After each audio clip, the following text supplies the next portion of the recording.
ማይክሮሶፍት ወርድ ውስጥ የተለያየ ዶክመንት እያዘጋጃችሁ ነገር ግን በመሃል እንደዚህ አይነት ብላንክ ፔጅ ከገባባችሁ በቀላሉ ማጥፋት በጣም አስቸጋሪ ነው። ስለዚህ በዛሬ ቪዲዮ እንዴት አድርጋችሁ በቀላሉ መንገድ እንደዚህ አይነት ብላንክ ፔጅ በቀላሉ እንደምታጠፉ አንድ በአንድ የማሳያችሁ ይሆናል። እናንተ ደግሞ ቪዲዮን ላይክ እና ሼር እንዲሁም ደግሞ ለዚህ ቻናል አዲስ ከሆናችሁ ቻናሉን ሰብስክራይብ በማድረግ እኔን መደገፍ ትችላላችሁ። ኦኬ ምን እናደርጋለን መሰላችሁ? ለምሳሌ አሁን ይሄ አንደኛ ፔጅ ነው ብላችሁ አስቡት። ሁለተኛ ፔጅ ግን ብላንክ ፔጅ ነው። እቺን ሁለተኛ ፔጅ ግን ማጥፋት እንፈልጋለን። ለማጥፋት ምን ታደርጋላችሁ? ወደ አንደኛ ፔጅ እንሄዳለን። ምክንያቱም ሁለተኛ ፔጅ ላይ ብላንክ ፔጅ ስላለ ወደ አንደኛ ፔጅ ሄደን ምን እናደርጋለን? ዶት 3 ጊዜ እነካለን ማለት ነው። 1 2 3 ጊዜ ነካው። ከዛም በኋላ ወደ ኪቦርድ ልመለስና ምን እጫናለሁ?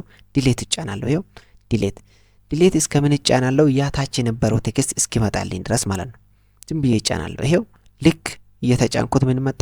ታች የነበረው ቴክስት ሶስተኛ ፔጅ ላይ የነበረው ቴክስት በዚህ መልኩ መጥቷል ማለት ነው። ስለዚህ አሁን እቺኛው ወደ ኔክስት ፔጅ ለመውሰድ ምን አደርጋለሁ? ኮንትሮል ኢንተር አደርጋለሁ። አሁን ቼክ እናደርጋለን። ይሄው አንደኛ ፔጅ ላይ ቴክስት አለ፣ ሁለተኛ ፔጅ ላይ አለ፣ በመሃላቸው ምንም የለም፣ ብላንክ ፔጅ የለም ማለት ነው። ሌላውም ስናየው ምንም ብላንክ ፔጅ የለም ማለት ነው። ስለዚህ እንዲያርጋችሁ ብላንክ ፔጅ ማጥፋት ትችላላችሁ ማለት ነው። ለማጥፋት ወደ ኪቦርዳችሁ በመሄድ 3 ዶት በዚህ መልኩ ትጽፋላችሁ። እንዲህ ከጻፋችሁ በኋላ ወደ ኪቦርድ በመለስ ዲሌት ኪውን ትጫናላችሁ። ምን እስኪሆን ድረስ? ከብላንክ ፔጅ በኋላ ያለው ጽሁፍ እስኪመጣላችሁ ድረስ ማለት ነው። ልክ ጽሁፍ ሲመጣላችሁ ዲሌት ኪውን ትለቆታላችሁ ማለት ነው። ከዛም በኋላ ቴክስቱን ከፈለጋችሁ በዛኛው ፔጅ መቀጠል ካለ ደግሞ ወደ ኔክስት ፔጅ እንዲሄድ ማድረግ ትችላላችሁ ማለት ነው። ስለዚህ እንዲያርጋችሁ በቀላሉ መንገድ ብላንክ ፔጅ ማጥፋት ይቻላል ማለት ነው።